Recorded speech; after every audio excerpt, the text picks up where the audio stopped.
Bueno, pues soy Yolanda Campos Bergua, una de las integrantes de la asociación Garaikideak, un colectivo de músicos, de compositoras, compositores e intérpretes que impulsa el Festival NAC, que es un espacio sobre todo de creación, de interpretación y de difusión de música contemporánea en Navarra.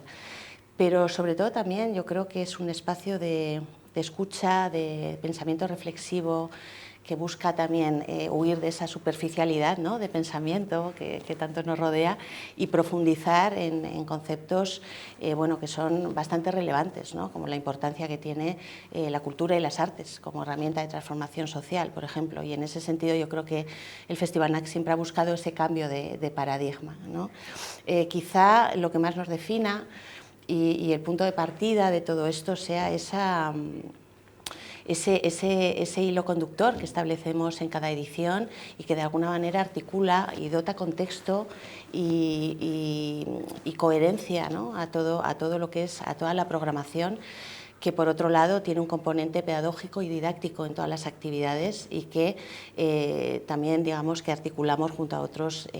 entidades y colectivos, bueno, tanto culturales como artísticos como sociales.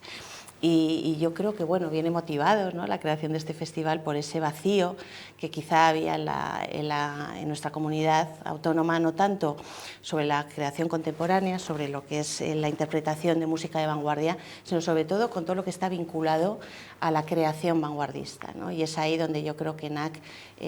ofrece uno de los platos fuertes, pues, con residencias artísticas que también impulsan a artistas de nuestro tiempo, pues, a crear, a componer obras y a difundirlas entre los públicos, ¿no?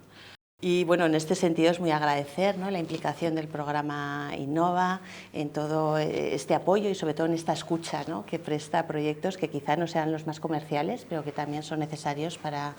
yo creo muy necesarios de hecho, ¿no?, para fortalecer, pues, estos vínculos entre artísticos, ¿no?, entre la comunidad y también